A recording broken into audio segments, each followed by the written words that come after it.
Bonjour et bienvenue dans Poitou Pop, l'émission qui vous apprend à manger du bourgeois toutes les semaines paires sur Radio Pulsar 95.9. Alors aujourd'hui il fait chaud, très chaud à Poitiers et en France. Et on est réunis dans ce studio en train de goûter, de suer pour vous parler politique à Poitiers. Et on a donc autour de la table Eden, bien le bonsoir. Bien le bonsoir. On a Yael, t'étais déjà venue en tant qu'invité finalement, et là tu es un peu en tant que chroniqueuse. Oui c'est ça, ouais. Ouais, enchanté, bien le bonsoir Arthur.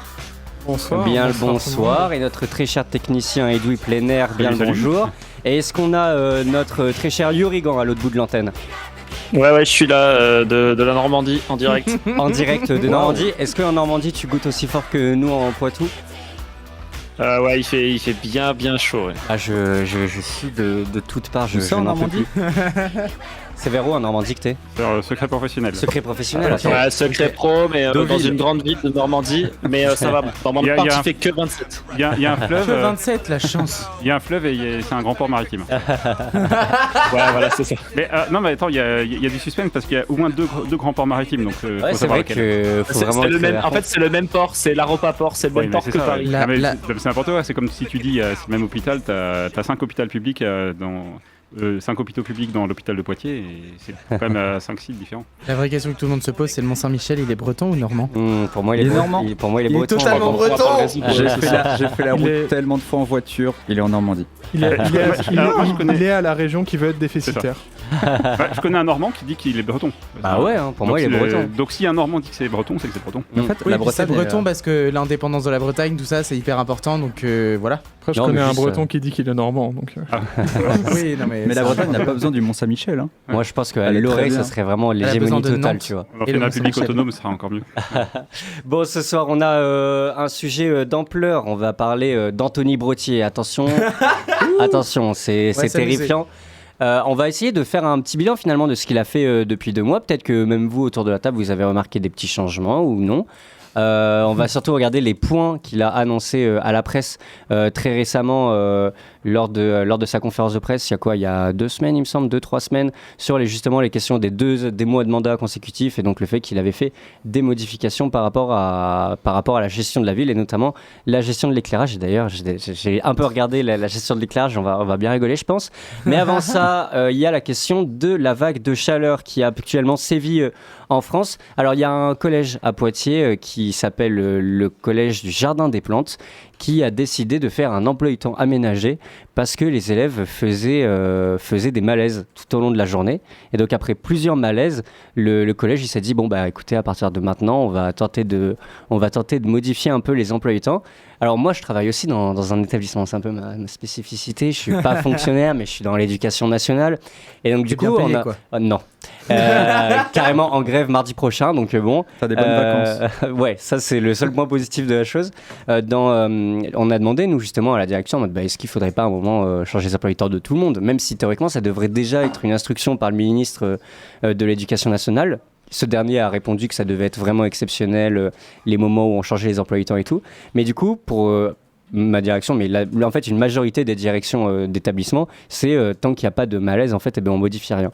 Et donc dans malaise, ils entendent le fait d'appeler le SAMU. Donc du coup, c'est-à-dire que les enfants qui sont déjà étourdis, ou les adolescents, ou les adultes, même les travailleurs qui sont... mais ça, c'est une autre spécificité. Mais les enfants et les adolescents qui sont donc à l'école, qui commencent à avoir la tête un peu étourdie dans les nuages, qui commencent à transpirer à grosses gouttes, et qui donc n'arrivent pas à suivre les cours, ou qui vont commencer à s'écrouler en cours, etc. Tant qu'en fait, ça n'a pas amené à une évacuation du collège, pour l'administration, ça va, c'est que c'est un problème très bénin. Et en fait, c'est assez révélateur sur le fait que la France n'est absolument pas prête pour les futures vagues de chaleur qui arrivent. On a des gens comme Louis Sarkozy qui sont là en mode « ouais, mettez la clim partout ». Il y a ce gros truc de la gauche anti-clim, etc. Alors qu'en fait, le fond du problème, c'est pas le fait qu'on mette de la clim partout, c'est le fait qu'à un moment, il faudrait aussi adapter du coup notre moyen de vie, notre gestion du travail, de l'éducation par rapport à ce que les capitalistes ont créé, c'est-à-dire le réchauffement climatique. Et le fait de dire oui... jamais de la vie on fera des aménagements d'emploi du temps sauf s'il y a des drames, c'est aussi assez révélateur finalement d'une politique publique qui est toujours jamais dans la prévention mais que dans la restriction ou dans la réparation après les drames, alors qu'on peut prévenir qu'on peut prévenir les drames. Je sais pas si au travail, toi, Thomas, la chaleur, c'est comment? Bah, c'est chaud. Non, mais ouais. Alors, je voulais plutôt, puisque tu me tends la parole, je vais la garder. Je voulais plutôt réagir à ce que tu disais sur les établissements scolaires. Moi, j'avais un retour d'une professeure qui s'était plaint en fait auprès de son proviseur en disant il fait trop chaud, les élèves en peuvent plus, ils pètent un plomb, etc. Et le proviseur a dit mais il suffit d'ouvrir les fenêtres, de baisser les volets, ça marche très bien, etc. Sauf que le proviseur, lui, il est tout seul dans son bureau. Oui. Alors qu'une classe, alors d'autant plus avec les fermetures de classe, c'est de plus en plus nombreux. Genre, typiquement 20, 30 élèves dans des établissements du secondaire. Et donc, c'est là où on va faire de la science et de l'éducation populaire, est-ce que tu veux? Parce que, alors, pourquoi c'est important, la différence entre le proviseur dans son bureau et la classe. Pourquoi le proviseur lui dit tranquille, je suis peinard et tout, et sa classe? Parce que une classe, un être humain, en termes en fait, c'est un être humain, c'est l'équivalent de 100 watts. En chaleur, ce qui dégage en énergie. Voilà, énergie, donc tu fais le calcul, 30 élèves, éventuellement le professeur ou la professeure, ça fait 3100 watts. Donc en fait, il faut se dire qu'une salle de classe avec 30 élèves, ça fait une salle qui, en plus c'est sûrement mal isolé, il y a peut-être du simple vitrage, tout ça, ça fait en fait, c'est comme si tu avais ta pièce, il fait 35 degrés dehors et tu as 2 radiateurs qui fonctionnent en continu.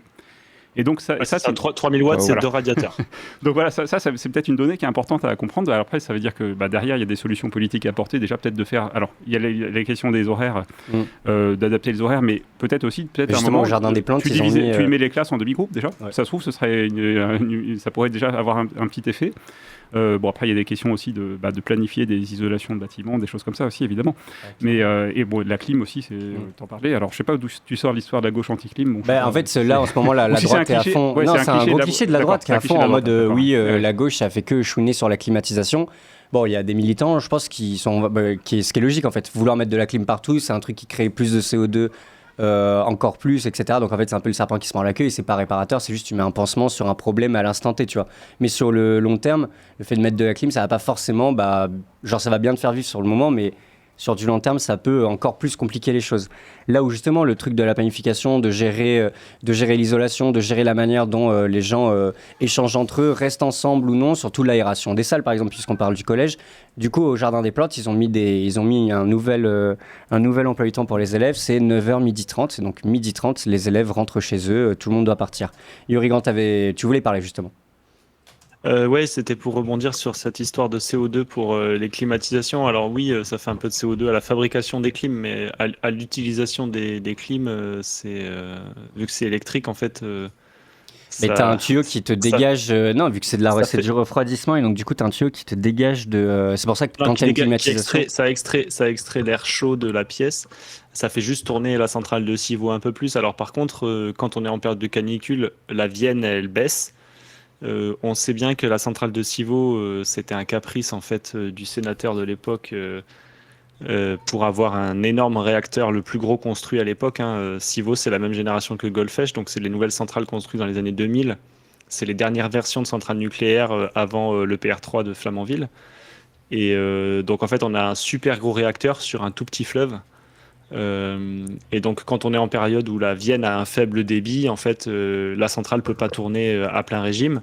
Donc si on surrajoute des usages électriques quand il fait très chaud, donc beaucoup de clim, en fait c'est surtout ça le problème, c'est que on va arriver à des moments où si les fleuves sont trop bas, vous aurez beau mettre des clims, on pourra pas forcément faire tourner les centrales nucléaires suffisamment.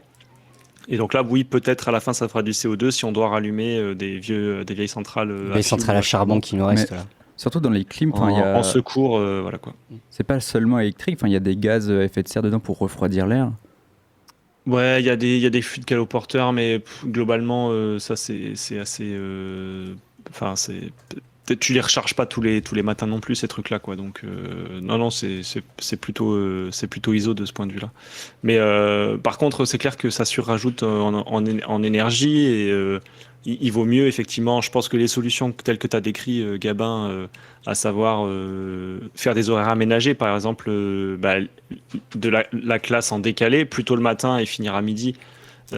Et ensuite, comme dit Edoui, faire des demi-groupes pour en fait limiter l'effet de de réchauffage par les personnes, c'est plutôt des solutions vers lesquelles il faut aller, le temps qu'on isole les bâtiments. Mais par contre, là, c'est urgent, quoi. Il y a vraiment une urgence à revoir la conception des bâtiments, faire en sorte de mettre des panneaux, des pare-soleil en fait. Ne serait-ce que s'il y avait des pare-soleil pour éviter que le soleil tape sur les vitres, par exemple, déjà, tu gagnes aussi.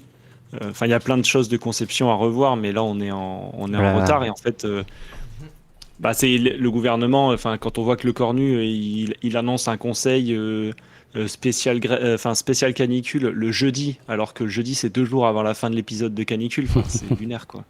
À la planification, ils aiment pas du tout, je crois. Ils sont vraiment dans l'optique de on va voir au jour le jour et bon courage à tout le monde. Hein. C'est vraiment ça le ressenti de toute façon. Ouais. Et donc justement, vous, nos chers étudiants, étudiantes, comment ça se passe en cours? Là, il n'y a plus de cours, c'est des partiels.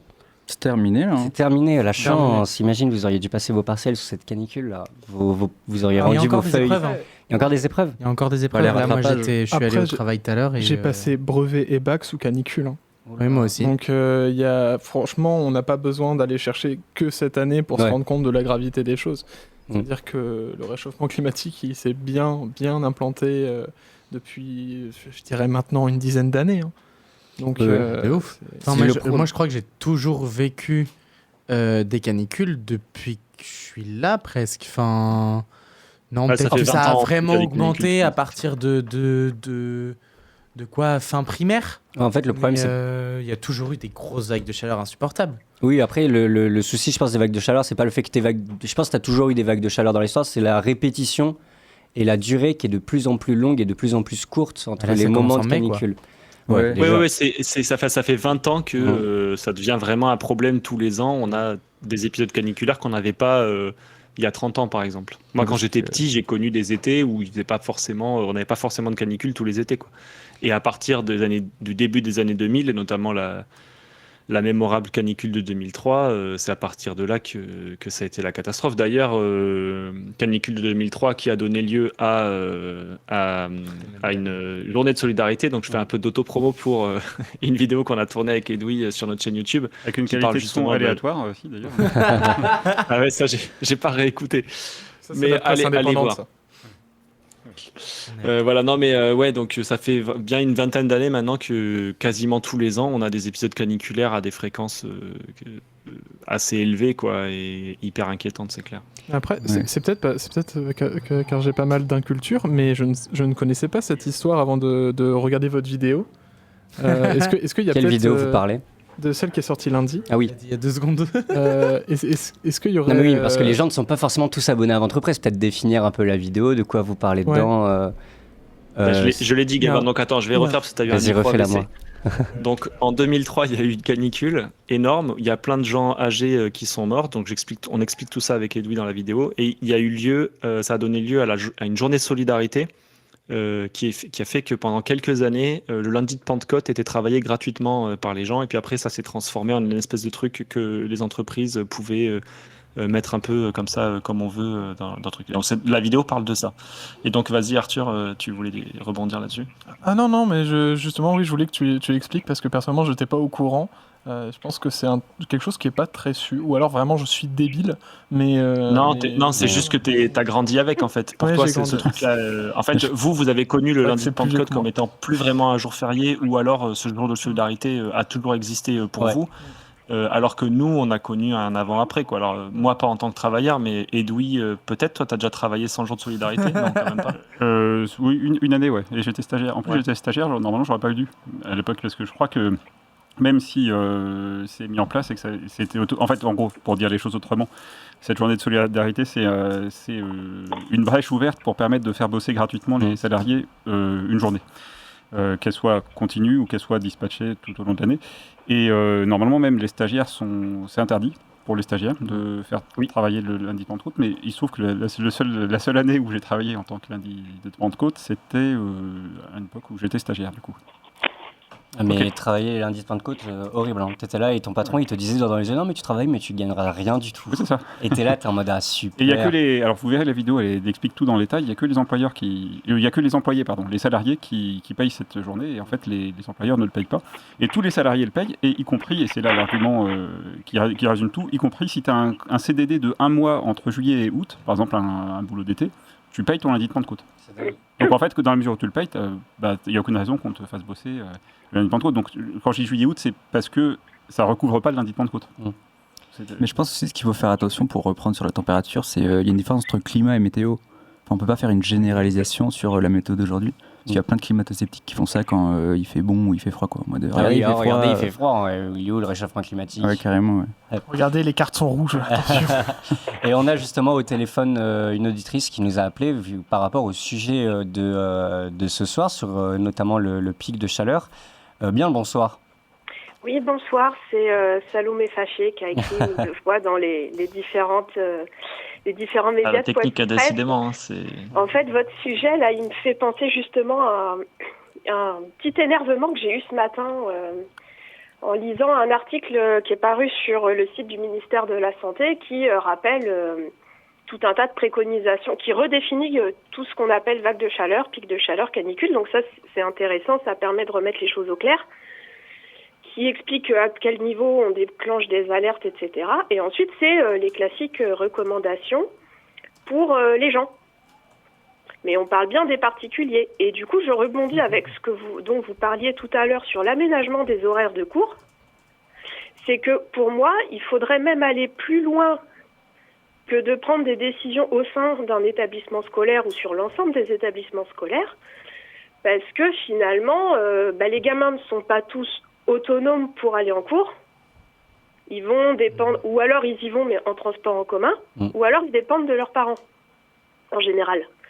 Sauf que les parents, ils travaillent la plupart du temps. Eux, ils n'ont pas forcément des horaires aménagés, donc en fait, ils risquent de se retrouver plus enquiquinés qu'autre chose. C'est d'ailleurs souvent ce que reprochent les parents d'élèves quand il y a une grève dans l'éducation nationale, c'est pas qu'est-ce qu'on fait de nos enfants. Quand c'est des grands, c'est pas trop grave, mais et l'autre sujet, ça va être les transports en commun. Est-ce qu'ils circulent ou est-ce qu'ils ne circulent pas? Par exemple, à Bordeaux, ils ont été arrêtés l'autre jour à Bordeaux. Il n'y avait plus aucun transport en commun vu qu'il faisait trop chaud. Ben oui, parce que c'est abominable. Dans un bus, il n'y a pas la clim. De toute façon, ça n'aurait aucun sens de mettre la clim, y compris pour uniquement le chauffeur. Sauf que c'est pas des conditions de travail convenables, et même d'un point de vue sécurité, c'est un peu limite. Si le pauvre chauffeur, il a un coup de chaud pendant qu'il est en train de conduire... En fait, pour moi, c'est plus largement, il faudrait qu'on réfléchisse qu'est-ce qu'on maintient en fait comme activité, je vais dire activité économique, c'est peut-être pas le bon terme. Comme activité primordiale. Important ou pas, parce que si un parent se retrouve obligé d'aller chercher ou d'emmener son enfant en cours à un horaire décalé et que ça le met lui en porte-à-faux par rapport à son employeur, ouais, c'est compliqué. Du coup, l'employeur, alors soit il peut aussi de mauvaise foi, mais il peut être aussi sincèrement embêté. Enfin, il y a quelque chose à revoir qui, pour moi, n'est même pas spécialement socialiste ou de gauche. C'est de se dire que même pour l'économie, obliger tout le monde à bosser quand il fait une chaleur inhumaine, c'est contre-productif. De ouf. Arthur, tu voulais rajouter quelque chose? Ouais, et plus précisément sur l'école, dans une vision plus globale des choses, est-ce qu'il ne faudrait pas, au bout d'un moment, se poser la question de est-ce que les enfants partent en vacances trop tard, actuellement?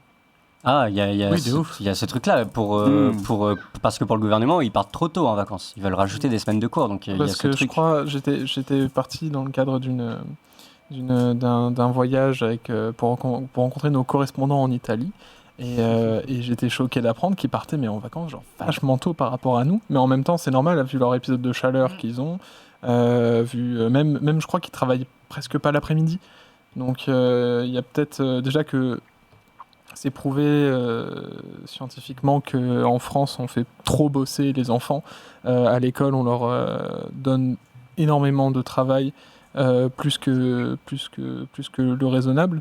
Donc il y a cette question de déjà on les fait trop bosser, c'est un fait, mais avec cette chaleur en plus, il y a vraiment ça va être de l'ordre de la santé.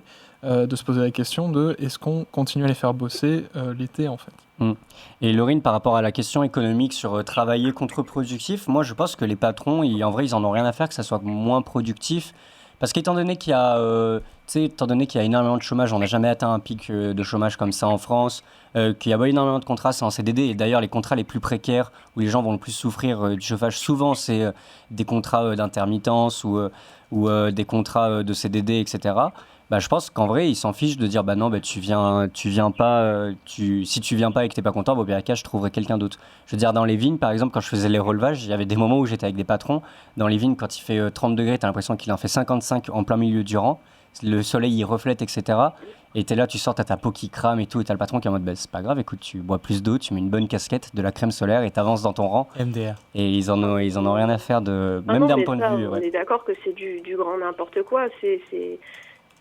En fait, pour moi, oui, c'est juste qu'il faudrait planifier les choses, même si à une époque c'était un gros mot, le mot planification. Mais c'est que je pense aussi parfois à par exemple, des petits artisans pour lesquels les clients, ça va être des particuliers. Et je ne sais pas si tous les clients seraient très compréhensifs, par exemple. Ah oui, clairement. Donc, il y a patron et patron. Des fois, les clients, ça peut être des sacrés patrons aussi. Je pense. C'est pour ça le but de Poitou Pop, c'est aussi de remettre en place le fait de réfléchir loin, le fait de réfléchir à une planification. Nous, on veut remettre ce mot à l'ordre du jour, la planification. Là, en gros, si vous écoutez Poitou Pop, on va mettre en jour un certain nombre de trucs, genre la planification, les soviets, la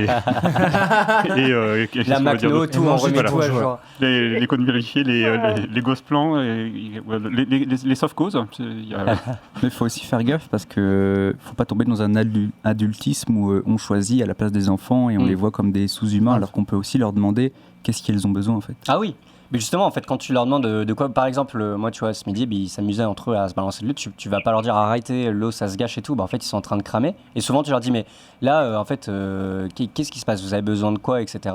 Et souvent ils vont juste te dire moi j'ai soif et je veux juste de l'ombre. Et en fait c'est ça qui est dingue, c'est que du coup ils arrivent à émettre comme tu dis des trucs assez simples. En fait t'as vraiment l'impression que non mais en fait t'es pas assez grand pour comprendre de quoi a besoin ton corps, etc. Et c'est vrai que c'est assez parfois c'est assez oppressant, t'es là t'es en mode mais il est assez grand pour savoir réfléchir tout seul à les besoins de son corps peut-être. C'est vrai que c'est assez... On devrait inviter le collectif enfantiste de Poitiers, ça pourrait être super intéressant. Ouais c'est vrai, on pourrait faire ça. Ah bah voilà, c'est pas bête, idée, dans 4 semaines on peut faire ça. Bientôt les vacances mais avant la fin de l'année on pourra faire ça. Écoute, merci beaucoup Salomé Faché d'être venu te libérer sur les ondes de Radio Pulsar au téléphone. Comme on est... Merci à vous. J'aurais juste peut-être une dernière petite remarque avant de vous laisser. C'était en fait ma réflexion de départ, c'était de se dire que c'est encore un sujet qui concerne la santé de toute la population française. Mais où, comme sur d'autres sujets comme la pollution, les cancers, etc., on a l'impression que les gens qui nous dirigent n'en ont strictement rien à faire. Et surtout, moi, ce qui commence à m'agacer, quand je parle de planification, il ne s'agit pas de ne pas demander aux élèves ou de ne pas demander aux travailleurs quel est leur avis. Ça, c'est pas le problème. Effectivement, bien sûr qu'il le faut. C'est surtout d'arrêter de culpabiliser les individus en disant, t'es vieux, t'as qu'à t'inscrire sur la liste de la mairie. Oui, la mairie, elle va te téléphoner tous les jours, mais ça n'ira pas plus loin pour savoir si t'es encore vivant. Sinon, au pire, ils t'envoient les pompiers. Ça résout rien du tout. De se dire, vous avez trop chaud, restez en télétravail. Vous avez trop chaud, buvez, habillez-vous comme ci, faites ça. En fait, c'est toujours pareil. On culpabilise l'individu, comme pour j'oserais pas dire écologie, mais plutôt développement durable.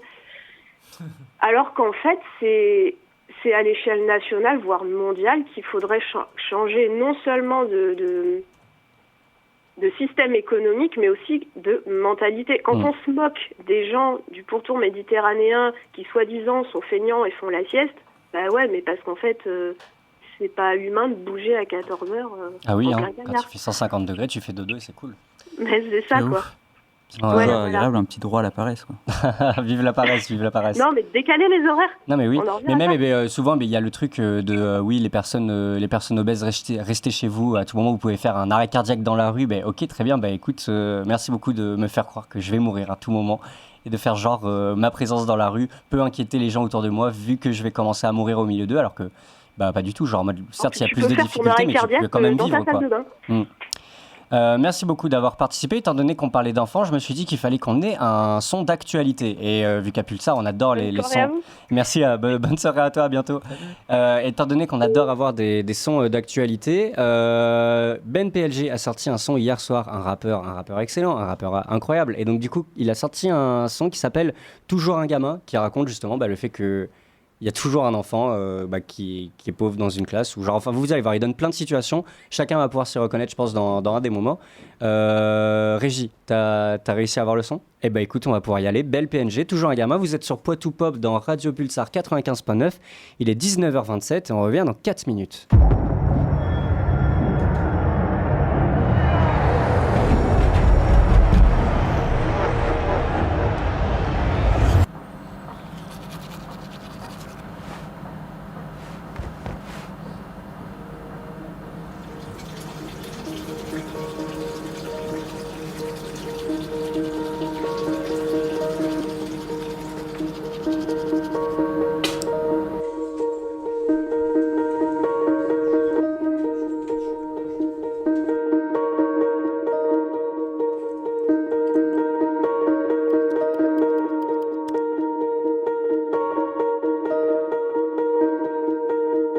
Y'avait toujours un gamin dans la classe qui mangeait des feutres. Y'avait toujours un gamin qui parlait jamais. Y'avait tous ceux qui au midi rentraient chez eux. Y'avait ceux qui restaient à la garderie. Tes parents sont pas venus, des barres de rire. Une briquette Lactel, une barre de céréales, un steak surgelé et une part de riz. Je m'en rappelle, nous on jouait avec des pneus. Y'avait un vieux qui crevait nos ballons corner. On l'arrosait avec des œufs. Ici on dit, on va au coiffeur. Ça fait pas de nous des imbéciles. Mon père est parti, j'étais un fœtus. Je suis condamné à être indécis. Ça sent le cochon, il s'est brûlé les cils. Fume pas à la pompe, tu vas brûler des villes. Nos pères ils sont rouges, ils ont vidé les vignes. C'est pas parce qu'elle te galoche que c'est une salope. Même si elle te suce au cinéma. Alors oublie pas de te mettre à leur place quand t'essayes de comprendre les filles et toi. Y'aura toujours un gamin pour manger des feutres. Toujours un qui sait pas rester assis. Qui attend la récré comme j'étais assis. Y'a toujours un gamin qui a un chagrin. Gros comme la terre entière. Le dimanche t'essaies de dribbler toute l'équipe adverse parce que ça les rend fiers, pas sûr. Puis elles te font des cloques, c'est chaussures. Et l'entraîneur c'est un trou du cul. Alors sois fier de toi quand tu loupes. Comme moi quand je sors du stud.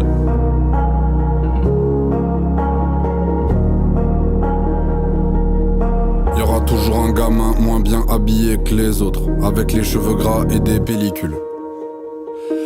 Et un pull qui sent la transpiration. Les autres, ils vont se moquer de lui. Il répondra tellement pas qu'on n'entendra que des papiers qui se froissent et le bruit de la ventilation. Y'aura toujours un gamin pour dire que c'est mal de se moquer des autres enfants. Que si le pull sent le chien errant, ça raconte plein de choses sur les parents. Il sera délégué. Et tu le retrouveras à la télévision ou à la CGT, au choix. Et c'est beau comme pas perdre espoir. Y'aura toujours des gosses qui ont peur du noir. Y'aura toujours des oiseaux qui chantent. Y'aura toujours des enfants au bord du square. Toujours des gamins qui héritent des problèmes. Toujours des gamins qui méritent des je t'aime. Toujours des gamins qui rentrent jusqu'au frigo pour voler des yaourts marque repère. Y'aura toujours des gosses effrayés de tout, qui essayent de s'éloigner de vous. Toujours des gamins éveillés de fou. Toujours des gamins roués de coups. Toujours des gamins avec les yeux asymétriques et un gros nez en forme de chou. Toujours des gamins qui font d'autres gamins avec des gamins pas près du tout. Toujours un gamin pour rouler des gros joints à 14 ans. Toujours un gamin qui a pas de vacances. Toujours un gamin qui a grave pas de chance. Toujours un gamin qui a plein d'avance. Toujours un qui fait genre qu'il a pas d'argent. Toujours un qui répond à côté de la plaque comme si son cerveau il a plein de latence. On sera toujours des gamins. Parce qu'on fait les adultes mais c'est nous les gamins.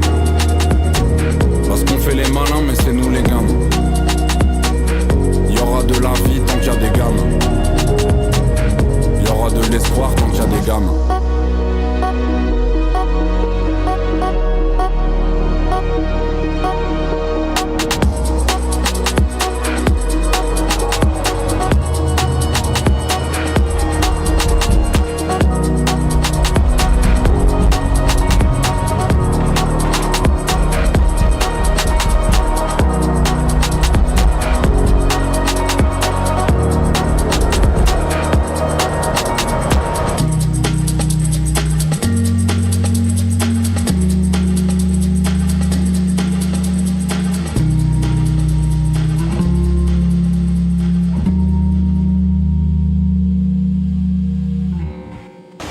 Une dictature, c'est quand les gens sont communistes. Déjà, qu'ils ont froid, avec des chapeaux gris et des chaussures à fermeture éclair.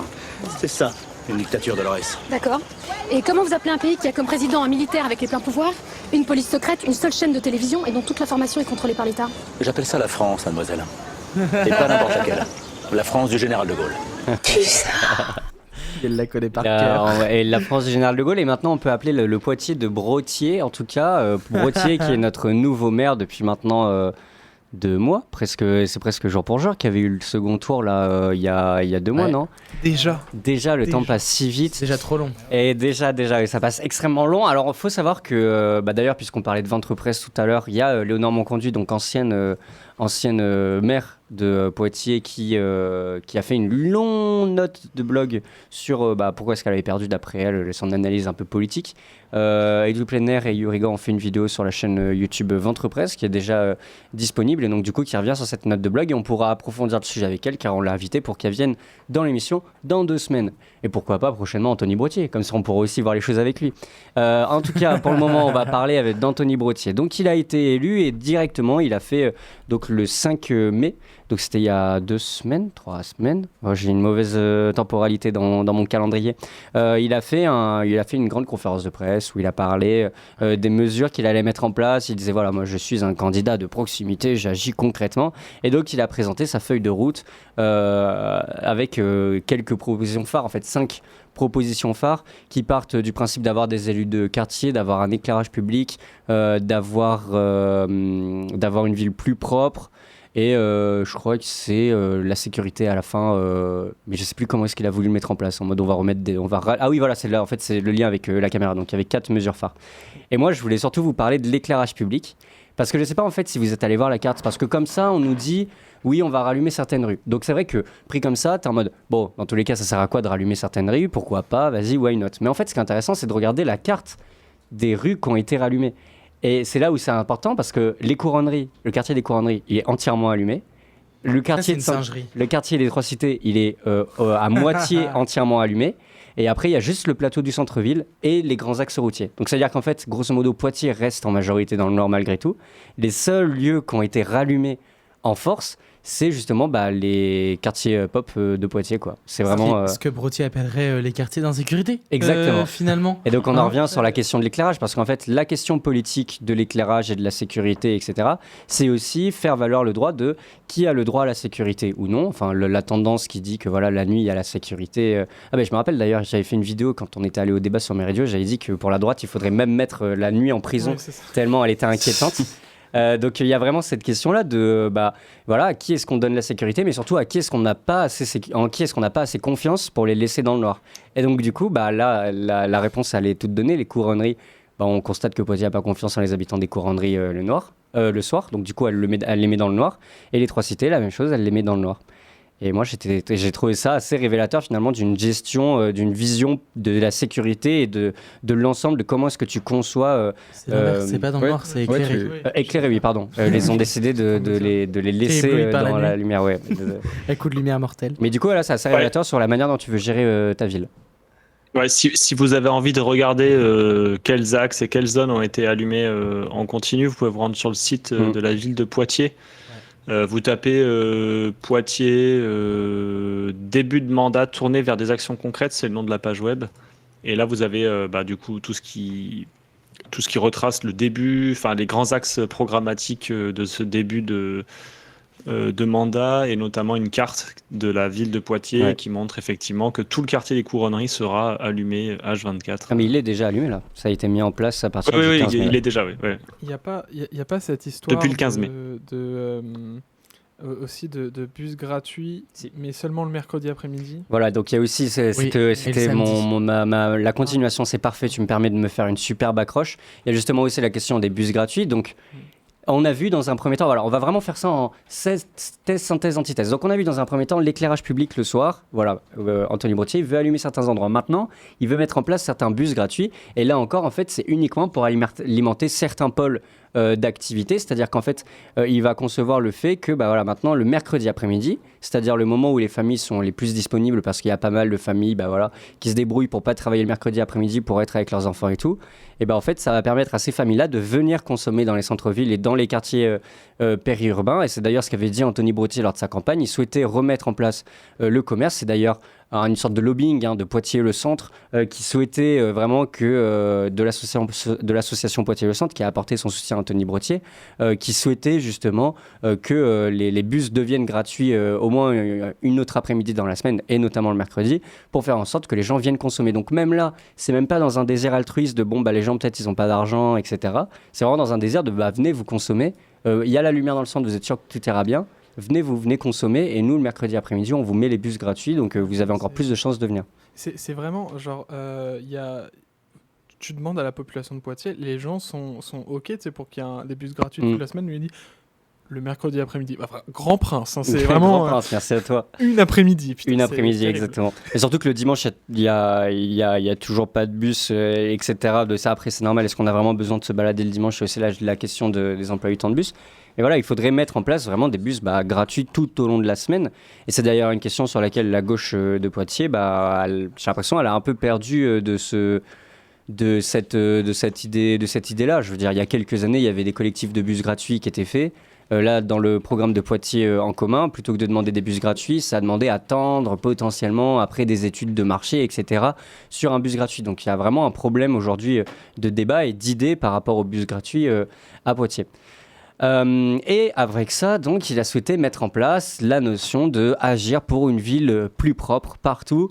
Donc il dit qu'il renforce les moyens de nettoyage, notamment avec l'acquisition d'une nouvelle laveuse, nettoyage approfondi des places, tournée hebdomadaire et dépôt des encombrants. Et en fait, encore une fois, c'est juste des trucs de surface, parce qu'en fait, les gens, s'ils laissent des encombrants dans la rue, t'as des gens qui sont dans tous les cas mal élevés, qui vont laisser des encombrants, peu importe ce que tu mettes ou pas. Mais la majorité des problèmes est surtout liée au fait qu'il n'y a rien en fait pour stocker les encombrants. Les poubelles, elles sont vite saturées, il n'y en a pas assez. Les déchetteries, il y a la déchetterie mobile de Poitiers, mais elle passe une fois tous les mois. Dans certains quartiers, forcément, il y a des gens, en fait, quand ils vont faire plusieurs travaux, il y a un moment, ils vont même eux avoir leur espace plein. Ils n'ont peut-être pas une voiture pour l'emmener à la déchetterie de la ville, etc. Donc, ils vont laisser des encombrants. L'enfer, ça d'ailleurs, elle passe jamais, par exemple, sur le campus. C'est-à-dire que, vu qu'elle passe jamais sur le campus, autour des cités universitaires, etc., quand tu vas dans le local poubelle de ta cité universitaire, tu as des gros meubles, des trucs qui encombrent à fond. Mais en même temps, les gens peuvent pas... du coup, la déchetterie mobile ne passe pas. Les déchetteries non mobiles sont ultra loin. Ouais. Et même, je suis même pas sûr qu'elle soit desservie par les bus. Et quand la déchetterie mobile passe à peu près proche du campus, c'est-à-dire le centre-ville, faut quand même que tu prennes tes affaires, que tu prennes le bus avec pour aller tout déverser dans un bus, quoi. Mais voilà, c'est ça. Mais à chaque fois, le campus est toujours... je trouve les étudiants et étudiantes qui représentent quand même, on le rappelle, un tiers de la population de Poitiers à peu près, sont extrêmement mal reconnus par cette même ville qui est soi-disant fière de ses étudiants et étudiantes. Par exemple, d'ailleurs c'est plus le cas actuellement. J'ai commencé, en fait j'ai changé de résidence. Avant j'habitais à Descartes, maintenant j'habite à Francine-Poitevin. Oh mon dieu, je leak mon adresse. Maintenant j'habite à Francine-Poitevin, et en début d'année, je recevais les news un peu de la mairie. Maintenant je les reçois plus, mais je les recevais, et ça c'était la première fois j'habite depuis 4 ans à Poitiers, du coup maintenant, c'était la première fois que je recevais les news de la mairie, les news de Grand Poitiers, etc. Je n'étais jamais informé de ça. À Descartes, tu ne reçois jamais dans ta boîte aux lettres ce qui se passe dans ta ville. Alors que tu fais partie de Poitiers, tu participes à l'économie de la ville, tu ne reçois jamais rien. Carrément, c'est une singerie ça. Et donc, en plus ça tombe bien que tu parles du logement étudiant, vu que finalement, là, j'allais y venir. Le fait que tous ces trucs de surface, c'est uniquement justement des petits coups de balai. Parce qu'en fait, derrière qu'a fait Anthony Brotier, il a notamment augmenté la taxe foncière, donc qui augmente la taxe pour les propriétaires qui donc vont augmenter leur loyer pour les étudiants. Donc il faut s'attendre à ce que dans l'année qui vient, il y ait des augmentations de loyer, parce qu'il y a des propriétaires qui vont se dire « Oh là là, ma taxe foncière elle augmente, moi aussi je vais vous augmenter, tiens 10%, ça va faire du bien ». Et donc il y a aussi ça, le fait que Poitiers est encore une ville qui va continuer à avoir les loyers qui explosent. Et là on parlait des mesures phares d'Anthony Brotier dans son début de mandat, etc. Mais rappelons quand même une chose, c'est que lui, il est arrivé en mode « Oh là là, pendant 1h30, les voitures, elles vont avoir le parking gratuit. Oh là là, on va rallumer quelques lumières. ah là là, on va mettre le bus gratuit le mercredi après-midi, juste pour de l'économie. Et à côté, on avait, on peut pas cracher sur ça quand même, c'est que Léonore Monconduit, quand elle est arrivée, elle a dit vacances pour toutes et tous. Genre, oui, la différence entre vacances pour toutes et tous et 1h30 de parking gratuit. Enfin, il y a une grosse différence de fonctionnement. Des paillettes pour les yeux. Oui, c'est juste histoire de dire, oh, regardez, on a pensé aux voitures. Même Charles Ranjard, Rassemblement National, je le rappelle, soutien critique, a dit pendant le conseil municipal à Anthony Brottier, merci Anthony Brottier d'avoir mis en place des choses pour les voitures. Merci d'être de droite comme nous. Voilà, genre il a dit ça, Charles Ranjard. Donc à partir de là, on a les critiques qu'on mérite. On a les soutiens alliés qu'on mérite. Exactement. Alors moi j'aimerais rebondir, je profite de cette petite accalmie pour me réintroduire dans le débat. La gratuité, tout ça, c'est pas encore voté, hein, parce qu'il y a des choses qui sont... par exemple, la gratuité d'1h30 le samedi, c'est mis au vote le 22 juin. Mais il a la majorité. Ouais, mais la gratuité des parkings, sera au conseil communautaire. Pareil pour le mercredi après-midi. Ce sera au conseil communautaire à Grand Poitiers. Alors moi, néanmoins, c'est bien, ça fera une demi-journée de gratuité supplémentaire dans la semaine. Nous, ce qu'on demande, c'est la gratuité tout le temps pour tout le monde, en priorité sur les jours où les gens travaillent et vont à l'école. Et ensuite, on a déjà le samedi, donc en fait, il a qu'à juste à faire du lundi au vendredi. Et à la rigueur, s'il veut, on peut payer le dimanche, quoi. Mais, pour le jour du Seigneur. Ouais, voilà, non, mais voilà, c'est important que ce soit possible et facile de se déplacer. La liberté de circulation, c'est un droit. Maintenant, si ce droit, c'est juste, tu as le droit de marcher à pied dans une ville comme Poitiers où c'est difficile de se déplacer, la ville elle est pas plate, les trottoirs sont étroits, etc. Il y a beaucoup d'endroits où c'est pas simple de circuler pour beaucoup de personnes. En fait, la gratuité des transports en commun, c'est vraiment une nécessité. Et évidemment que c'est pas de cette majorité qu'elle va venir. Sauf s'il y a vraiment beaucoup de pression et que c'est dans l'air du temps que ça advienne. Peut-être que ça viendra, on verra. Là, déjà, il y a un premier pas. Maintenant, il faut qu'il y a une petite brèche sur le mercredi après-midi. Il faut que ça s'étende à beaucoup plus que ça, quoi. Grave. Je sais pas où poser ça.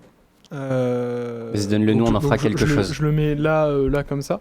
On n'a pas vu Brottier à la Pride. Oui. À aucun moment, pas que je désire le voir. Alors, actuellement, il y a eu des gens de son parti, dont la meuf qui s'occupe de l'égalité homme-femme et de l'inclusion nanana, et la dame du handicap et inclusion aussi. Il y avait ces deux personnes-là pour le sûr. Véronique j'ai pas son nom de famille. Ils sont passés sur le stand de Solidaire, je crois. Il y a Véronique et Justine. Je crois que c'était les stand de Solidaire pour nous donner genre des tracts, genre tenez un QR code pour vous demander que vous pensez de Poitiers. Oui, parce qu'il y a un grand sondage en ce moment à la mairie de Poitiers, c'est une singerie ça mais aussi. Mais du coup, il a pas... parce que c'est une il était pas là. Il était pas là, et en plus vraiment sur la façade de la mairie, on a eu le minimum syndical, c'est-à-dire un drapeau LGBT et un drapeau transgenre. Mais alors qu'il y avait un drapeau trans. Oui, il y avait un drapeau trans. Pas vu. Mais alors qu'avec, je crois, avec mon conduit, il y avait toutes les fenêtres, il y avait des drapeaux, il me semble. Ok, mais alors moi, j'ai peut-être une piste de pourquoi il n'était pas là. C'est peut-être parce que Anthony Brottier est un cumulard jusqu'en 2028. Il a été attrapé par le col par Nina Covin et Florence Paya. Donc Nina Covin, Poitiers Collectif, Florence Paya, Poitiers en commun, qui en conseil municipal l'ont attrapé pour lui demander pourquoi est-ce que vous cumulez votre mandat au département avec celui au conseil communautaire avec celui de maire. Donc il cumule les mandats et bien sûr les rémunérations. Donc il s'est mis la même indemnité que Madame Monconduit. Donc sur ça, tout le monde a voté pour. Il a aussi du coup l'indemnité à l'agglo. Et il a aussi du coup son indemnité au département. Mais après, c'est bloqué. Il a annulé celle-là. Non, mais c'est pas qu'il l'a annulé, c'est qu'en fait, c'est la loi. C'est-à-dire qu'en fait, à partir du moment où tu gagnes plus de 9100 € d'indemnité publique. 8900. Donc ça va dépasser, donc ça sera bloqué à 8900. Mais n'empêche qu'il est au plafond. Il est au plafond, mais du coup, donc il lui demande pourquoi est-ce que vous conservez ce mandat et comment vous allez faire pour avoir ces 3 mandats. Et sa réponse à Anthony Brottier, c'est de dire non, mais moi, je me représenterai pas en 2028 parce que si je démissionne du département, il va y avoir une nouvelle élection et quand même. Il n'a pas envie, il a la flemme. Il prend la démocratie en traquenard. Il percevra plus forcément son indemnité départementale, voilà, mais bon, ça faut le croire. Et en attendant, en fait, déjà. Faire et la mairie et l'agglo, c'est beaucoup de travail. Mais alors, si tu rajoutes en plus derrière que tu es toujours élu départemental, bah ouais, forcément qu'il peut pas être partout, le mec. Et probablement qu'il avait pas envie de venir. Et pour approfondir, justement, sur le truc des indemnités, donc qui touche trop, dans tous les cas, son indemnité départementale, il la touchera pas, ça sera reversé, ou il touchera que la moitié, ça sera reversé, même si c'est déjà trop qu'il touche la moitié pour un truc où il siège pas. Mais d'autant que, en fait, la raison pour laquelle il veut pas démissionner, vu que théoriquement il pourrait démissionner, sauf que son suppléant, il est parti à l'étranger, on sait pas où. Et lui, en fait, il veut pas démissionner parce que s'il démissionne, du coup, ça refait un vote. Mais ça fait pas. Vu que si vous écoutez la manière dont il a répondu à Nina Covin et Florence Paya, il avait l'air de dire oui, il y aura des élections et peut-être que tout le monde n'a pas envie qu'il y ait des élections. Mais en fait, ça fait pas des élections sur l'ensemble du conseil départemental, ça fait des élections sur son canton à lui. Et en fait, le problème, c'est que du coup, il a juste pas envie que sur son canton, il y ait possiblement un élu de plus à gauche au conseil départemental. Et puis, je pense que ça lui plaît de gagner 9000 balles par mois. Oh, ok, oui, ça lui plaît. Et moi, j'aimerais revenir quand même sur Anthony Brottier et la Pride. Oui. Parce que on a appris durant la Pride que c'est la première année que ça existe, ça, que la mairie a donné des instructions de prise de parole. C'est-à-dire que la mairie, cette année, a dit à Fierté Poitiers, donc l'organisme qui organise la Pride depuis 3 ans maintenant, qui est super, a demandé à Fierté Poitiers de ne pas prendre position méchamment vis-à-vis de la police. Et genre, à partir de là, on a un big problème. C'est-à-dire que déjà, on avait eu quelques problèmes il y a 2 ans avec la mairie de Poitiers. Là, c'était le groupe de Léonore Monconduit à l'époque, où on voulait pas qu'il y ait de prise de parole de quelqu'un d'élu. On était en mode, non, on ne veut pas, parce que la Pride, on la veut politique, et nos élus, ils sont pas politiques. Enfin, en tout cas, de notre point de vue de queer vénère et révolutionnaire, comme on dit, on était en mode non, c'est on pas veut la Pride pas des champs. on n'est pas à la Pride rurale, nous, ici. Mais donc, il y a eu cette position de on ne voulait pas d'élus. Pour autant, on voulait que si les élus voulaient venir pendant la Pride, c'était possible, mais on voulait pas qu'il y ait de prise de parole de la part des élus. Pas de récupération. Ce qui a été au début plutôt, c'est ça, tout à fait. Ce qui a été au début plutôt compliqué, sauf pour l'élu en question. C'est-à-dire que Alexandra Duval, qui était élue Mission Égalité au précédent mandat, était en mode moi je vois pas le problème. Moi ça m'arrange presque de pouvoir juste profiter de ma Pride comme quelqu'un de random. J'ai pas forcément besoin de prendre de position. Les gens savent, et s'ils savent pas, ils l'apprendront parce que les gens le diront. Et c'est pas un problème, mais il y avait un truc de bienséance, oui, il y a toujours un élu qui parle, nanana. Donc ça ne se fait plus depuis 3 ans, et ça c'est très chouette. Et encore plus cette année, tant mieux qu'ils aient pas été là, les autres libéraux là. Mais donc voilà. Et cette année, en plus, ils ont donné des conditions, des trucs hyper précis. Donc c'était excessivement drôle de voir la resplendissante, une drag queen de Poitiers sympathique, qui animait la scène ouverte, tout à fait, et puis qui fait partie de Fierté Poitiers, qui organise et coordonne pas mal la Pride, qui était là en mode bon alors, on doit vous avouer que on n'a pas le droit de dire qu'on n'aime pas la police. Du coup, on va pas dire qu'on n'aime pas la police, on dira pas ACAB. S'il vous plaît, population, qu'est-ce qu'on ne doit pas dire? Et là, tout le monde s'est mis à crier ACAB. Et alors, le slogan qui est le plus répété en manif, d'ailleurs, ce qui m'agace un peu, un jour, il faudra que j'en fasse une chronique parce que ça commence à m'agacer. Alors qu'on a tellement des meilleurs slogans anti-flics et anti-état policier. Enfin, bon, bref, tout ça pour dire que c'est quand même dingue que maintenant, on a des conditions pour pouvoir faire une Pride. Des conditions qui sont de ne pas prendre la parole sur certaines choses. Alors ça s'appelle un coup de pression. Tout à fait. Et rappelons que certains de nos camarades se font encore tabasser par des keufs, tuer par des keufs, et que en fait derrière on se retrouve aussi quand on a besoin de porter plainte, on se retrouve dans la merde. Enfin, on pense au camarade qui s'est fait tabasser il y a 2 ou 3 mois rue de la Ganterie, où c'était une horreur sans nom. Et pareil, la personne, je ne crois pas qu'elle ait porté plainte. De mémoire non, mais parce que y a une peur des keufs, il y a une peur d'être mal reçu, et quand j'entends le centre LGBTI du Poitou nous dire mais nous on forme la police, Et du coup, je comprends pas que les gens ils disent qu'ils sont pas à l'aise à l'idée d'aller porter plainte, ils ont peur d'être mal reçus. Bah peut-être faites mieux votre travail. Le centre LGBT du Poitou, de 1, et de 2, bah pourquoi faire confiance au keuf en fait ? On sait très bien que dans tous les cas, il se passera rien, il y a rien qui bougera. J'y suis allé encore, du coup après le féminicide d'Inès Messelem, qu'on rappellera jamais assez à Poitiers parce que ça a été un truc énorme à Poitiers. Bah en fait, la police a reçu plein d'associations pour nous expliquer comment se passait une prise de plainte. Bah en fait tout le cheminement qu'ils nous disent on le connaît, mais en fait c'est jamais respecté. On est là avec les victimes à chaque fois, on sait que c'est pas respecté, et encore plus qu'elles sont culpabilisées, qu'elles sont violentées dans les commissariats. Donc en fait là va falloir commencer à bouger son cul, et Anthony Brottier ne nous dit plus jamais ce qu'on doit faire, sinon entends-moi bien, je le crierai bien fort dans tes oreilles. Voilà, on dit tout ça, et ça fait seulement 2 mois qu'il est là. Voilà, disons les termes. 6 prochaines années vont être géniales. C'est vrai que quand on vit une violence en tant que personne sexisée ou trans, et après on doit aller à la police, ça fait une double violence, quoi. De ouf. Bah écoutez, je trouve que c'est un très bon compte rendu sur Anthony Brottier, donc qui n'a pas été là pour obligation due à son mandat à la Pride. On se demande donc quelle obligation il avait. Il était peut-être en vacances. Et ou peut-être s'il était trop occupé à aller regarder le PB 86. Il a enlevé des subventions. Il était sans doute au foot comme Ruffin. Il a foot quand il y a des choses importantes qui se passent dans sa ville. Il lisait la BD de Ruffin. Même les jeunes socialistes étaient là. Tout de suite, on va pouvoir passer à notre chronique préférée toutes les 2 semaines, celle de Cinémarx, où enfin Arthur est de retour. Cinémarx tout de suite. Putain.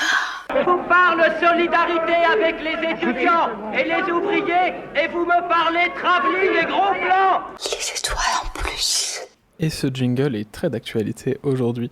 Bonjour à toutes et tous, et bienvenue dans Cinémarx, la chronique ciné qui met le capitalisme hors champ. Aujourd'hui, une chronique un peu particulière, car je ne vais pas vous parler d'un film, mais plutôt d'un débat qu'il y a eu au sein du monde du cinéma ces derniers jours. La semaine dernière se tenait donc le Festival de Cannes, c'est pour ça que je disais que le jingle était d'actualité, parce que c'était mai 68. C'était le Cannes de mai 68. Du coup, qui dit Festival de Cannes dit scandale. Alors, il y a eu le scandale autour du film L'Abandon, traitant des 11 derniers jours du professeur Samuel Paty, qui a été décrit par bon nombre de spectateurs et spectatrices comme un film dangereux, raciste, cliché, dont les représentations des musulmans et dont le réalisateur est déjà intervenu dans les équipes de communication de Marine Le Pen. Mais je ne vais pas vous parler du film L'Abandon. Alors, il y a eu aussi le scandale autour de Bolloré, avec la pétition signée par des gens du métier dénonçant son monopole sur l'industrie du cinéma français, pétition à laquelle il a réagi en déclarant ne plus vouloir faire bosser les signataires. Mais je ne vais pas vous parler non plus de ce scandale. Aujourd'hui, on va plutôt parler d'un extrait d'une conférence de presse que vous avez sûrement vu passer sur les réseaux, celle pour le film Moulin de Pixur, Jean Moulin, quelle originalité dans le titre. Donc il était projeté en compétition. Je n'ai pas encore vu le film, bien sûr, il n'est pas encore sorti en France, mais ce qui nous intéresse aujourd'hui n'est pas comment est le film, mais quelle est l'intention derrière ce film. Lors de cette conférence de presse, un journaliste du média Parole d'Honneur pose à Gilles Lelouch, acteur incarnant Jean Moulin, une question très intéressante.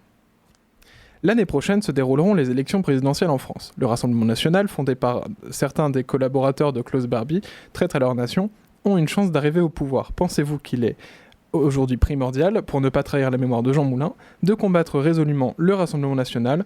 Pensez-vous également que la France insoumise, majoritaire à gauche, est aujourd'hui le meilleur rempart à l'extrême droite, son programme étant aussi inspiré du programme du Conseil national de la résistance ? La réponse de Lelouch est aberrante, je le cite « Elle n'est pas un peu orientée, votre question ?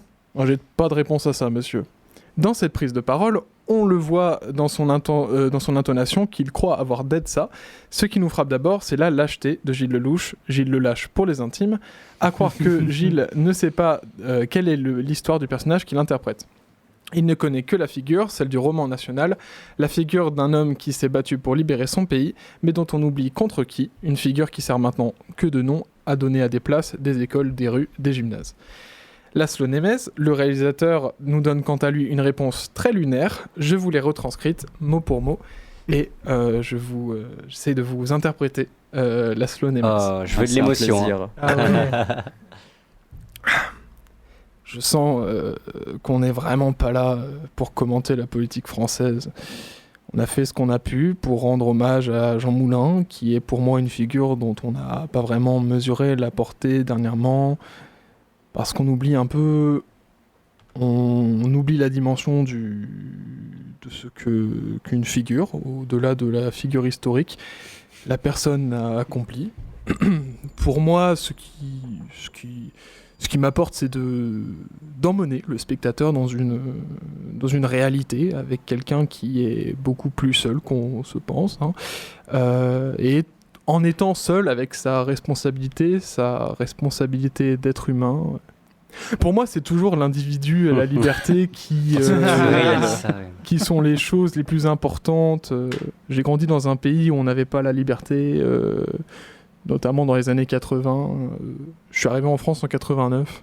C'était comme changer de planète. Et j'oublierai jamais la sensation, on n'avait pas la liberté dans la vie quotidienne.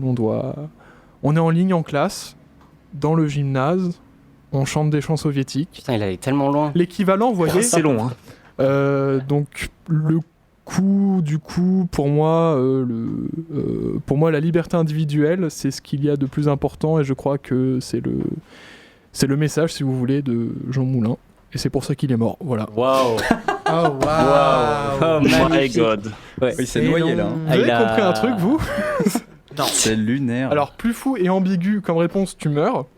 Alors, la seule chose que je comprends, c'est qu'effectivement, il a grandi en Hongrie, à l'époque de l'URSS. Et voilà. En fait, je crois qu'il a conscience que son film part d'une figure politique, mais qu'il fait tout pour éviter la partie politique. Et ça, c'est un des producteurs qui l'appuie en ajoutant: Jean Moulin se situait au-dessus des partis. Il a essayé d'unifier autour de l'idée de la patrie. Alors, déjà, dire qu'il se situait au-dessus des partis, c'est quand même extrêmement audacieux. Jean Moulin était plutôt proche du Parti communiste à son époque. Puis, cette phrase, c'est vraiment le paroxysme de la dépolitisation de Jean Moulin. N'en garder qu'une figure soi-disant transpartisane, c'est ni plus ni moins, selon moi, que de pisser sur sa mémoire. C'est dingue de se dire qu'encore aujourd'hui, il faut dire ça haut et fort, mais Jean Moulin s'est battu contre les nazis, les fascistes. Le journaliste de Parole d'Honneur a raison, le Rassemblement National a été fondé par notamment d'anciens Waffen-SS. C'est un fait, le Rassemblement National est l'héritier des collabos français. Leur dédiabolisation à outrance nous a fait oublier leur passé, un passé que l'on n'ose plus regarder dans les yeux. On pense que la défaite des nazis est acquise, spoiler, en 2026, toujours pas. Jean Moulin, antifasciste de son temps, serait décrié comme terroriste sur les plateaux télé dans notre époque actuelle. C'est sur ce genre de choses que ce film devrait alerter. Mais on ne peut que s'attendre à un énième biopic aseptisé fait pour capitaliser sur une figure historique appréciée des Français. Pour en revenir à Lelouch, je dois bien signaler qu'il est revenu sur ses déclarations face au shitstorm qui s'est pris sur les réseaux sociaux. Je le cite: « Je n'ai jamais soutenu et ne soutiendrai jamais un parti qui prône la haine, l'intolérance et la discrimination. » Ah, je veux bien te croire, Gilou, mais il faudrait dans ce cas que tu étudies un peu plus les scénarios qu'on te propose. Pour rappel, en 2021, tu jouais un policier dans le film Bac Nord, un film qui dépeint les populations des cités comme des sauvages, avides de violence face à la gentille police qui ne fait que son travail. Un film avec une totale absence de questionnements sociaux et servant les thèses du Rassemblement National et de Reconquête. Mais bon, je n'attends pas de réponse de ta part, car j'avoue, elle était un peu orientée ma chronique. Quoi, on se croirait chez les bolcheviks ici. Les étoiles en plus. Nouveau jingle sur Poitou Pop. Merci beaucoup Arthur pour ta chronique. Merci Eden, désolé, rapide. Bon anniversaire Gabin. Ah, merci beaucoup. Bon anniversaire. Putain, je disais non, on n'a pas le temps, et puis, j'ai failli rater à côté de ça, quoi. Merci beaucoup. Écoutez, on vous dit à dans 2 semaines, donc possiblement avec Léonore Monconduit autour de cette table pour parler de son bilan de son mandat. Merci Arthur, merci Yel, merci Eden, merci Edou Plenner et Yurigan. Si vous souhaitez suivre un peu plus notre travail, vous avez donc l'association Poitou Presse avec le 30.info, Ventre Presse, Poitou Pop, Abin Couillon, le 30, la nouvelle Ré du Slip également. Et Insta Poitou Presse. Insta Poitou Presse. Et voilà, et Facebook aussi, Poitou Presse, je crois qu'on a tout dit. Vous pouvez retrouver cette émission en podcast sur radiopulsar.org. Et tout de suite Metal Fury. Et tout de suite Metal Fury, désolé pour le retard, c'est parti, de la bonne musique toute la soirée, bisous.